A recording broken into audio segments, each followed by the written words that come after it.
முதல்ல இந்த கிரகம் ஒரு ஜாதகத்தில் வந்து உதாரணமாக சிம்ம லக்னமாக இருக்குது. 5ஆம் அதிபதி குருன்னு சொல்லக்கூடிய கிரகம் வந்து எங்கே இருக்குது அப்படின்னா 8ஆம் இடத்துல உட்கார்ந்துருக்குது. அந்த கர்ப்பப்பை வந்து பலம் இல்லாமல் இருக்கக்கூடிய குழந்தையை வந்து பலவீனம், அந்த தாங்கக்கூடிய தன்மை அந்த ஜாதகருக்கு இருக்குமானா கொஞ்சம் கம்மியாக இருக்கும்.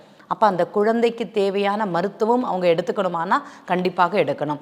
எப்போ நடக்கும் அப்படிங்கிறத அந்த லக்ன நட்சத்திர புள்ளி என்னவாக போகிறது, அவங்களுடைய ஜாதகத்தில் அந்த கிரகம்ங்கிறது பலமாக இருக்குதா, அதாவது 6, 8, 10, 12 இல்லாமல் இருந்தாலே போதும்.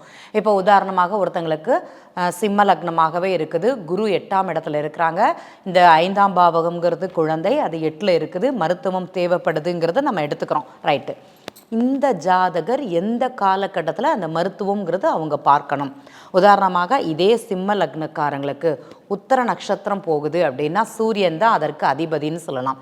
இந்த சூரியன் வந்து எந்த காலகட்டத்தில் எந்த மாதத்தில் அந்த குழந்தை பாக்கியம் ட்ரீட்மெண்ட்க்கு உகந்தது அப்படிங்கிறது தெரியும்.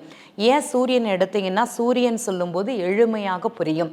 மாச கிரகம் சூரியன், ஒரு ராசி கட்டமும் ஒரு மாதமும் பயிற்சியாக செல்லக்கூடிய கிரகம் அப்படிங்கிறதுனால அவரை மட்டுமே இப்போ நம்ம பார்க்கலாம். இன்னைக்கு இந்த மாதம்ங்கிறது புரட்டாசி மாதம். இந்த புரட்டாசி மாதத்தில் சூரியன் எங்கே இருப்பாருன்னா கன்னியா ராசியில் இருப்பார். இந்த சிம்ம லக்னத்துக்கு சூரியன் 2ஆம் இடத்தில், லக்னாதிபதி 2ஆம் இடத்துல இருக்கும்போது 2ஆம் இடம்ங்கிறது வருமானம் சார்ந்ததுன்னு சொல்லலாம்.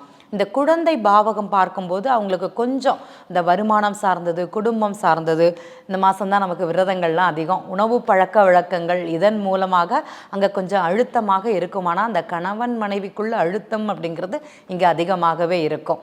ஒரு மாதத்திற்கும் ஒரு பலன் அப்படிங்கிறது இருக்கும்.